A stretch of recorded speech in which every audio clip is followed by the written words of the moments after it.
안녕하세요, 여러분. 공유해주신 뉴스들 잘 봤습니다. 에드먼턴 재활용 공장 화재 사건인데요. 와, 도시 전역에서 그 검은 연기 기둥이 보였다니. 오, 정말 대단했겠어요. 이게 그냥 큰 불이 났다. 이걸 넘어서 어떤 의미가 있는지 오늘 좀 깊이 들어가 보려고 합니다. 사건 전개부터 또 지역사회 영향까지 한번 파헤쳐보죠. 기사 보니까 화재가 8월 30일 오전 8시 반쯤이었더라고요. 스트라스코나 카운티에 있는 재활용 시설이요. 순식간에 불길이 막 치솟고 말씀드린 그 검은 연기가 엄청났다고 하죠.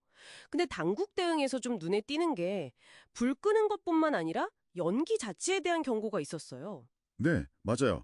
스트라스코나 카운티하고 에드먼튼 소방당국이 같이 진화 작업을 했는데요. 그 와중에 주민들한테는 그 지역 피하고 창문 꼭 닫으라고 권고를 했죠. 이게 핵심인데 유독성 연기일 가능성 때문이었어요. 아시겠지만 재활용 시설엔 플라스틱 같은 게 많잖아요.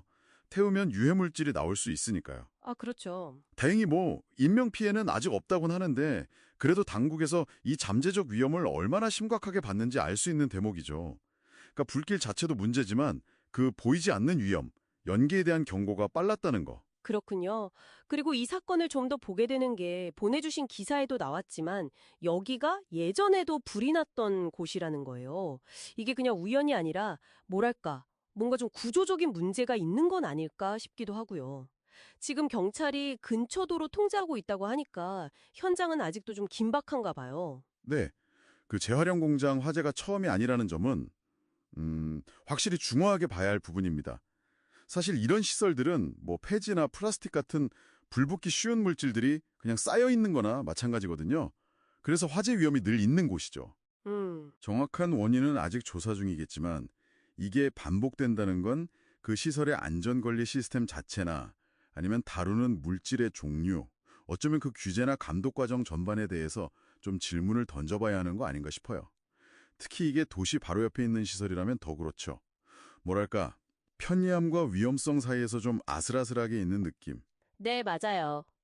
가장 직접적으로 걱정되는 건 역시 그 유독성 가능성이 있는 연기, 그것 때문에 공기질이 괜찮을까 하는 거겠죠.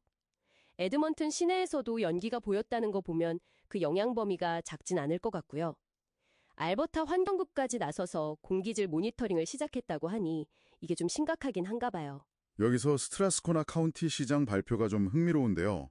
화재는 통제되고 있고 대중에게 즉각적인 위험은 없다 이렇게 발표는 했어요. 근데 동시에 유독성 연기의 잠재적 위험에 대해서는 또 경고를 덧붙였거든요. 아, 약간 양면적인 느낌이네요. 네, 그렇죠. 그러니까 상황 관리는 되고 있다 이걸 보여주면서도 혹시 모를 위험에 대한 주의는 계속 주는 좀 신중한 태도로 보여요. 여기서 우리가 좀 생각해 볼 지점은 이런 잠재적 위험시설이 우리 사는 곳 가까이에 있을 때 안전하다는 기준을 과연 어떻게 잡고 관리해야 하는가 하는 문제죠. 통제하에 있다는 말이 완전히 위험이 없다는 뜻은 아닐 테니까요. 그렇죠. 결국 이번에 에드먼턴 화재는 그냥 단순 사건 보도를 넘어서는 것 같아요. 우리 사회가 어쩔 수 없이 안고 가야 하는 그 위험 관리의 한 단면을 보여주는 거죠. 재활용처럼 꼭 필요한 산업시설이 도시 가까이에 있을 때 그 안전관리나 감독이 얼마나 중요한지 이걸 다시 한번 생각하게 만드는 사건입니다. 특히 반복된 사고였다는 점이 이 중요성을 더 크게 만드는 것 같고요. 네, 오늘 이야기 마무리하면서 여러분께도 한번 생각해 볼 질문을 던져보고 싶네요. 기사에서 보셨듯이 이 공장 과거에도 불이 났던 곳입니다. 이렇게 사고가 반복된다는 사실, 특히 유독 물질을 다룰 가능성이 있는 시설이라는 점을 고려할 때 과연 그 예방 조치나 규제에 대해 어떤 근본적인 질문을 던지게 될까요?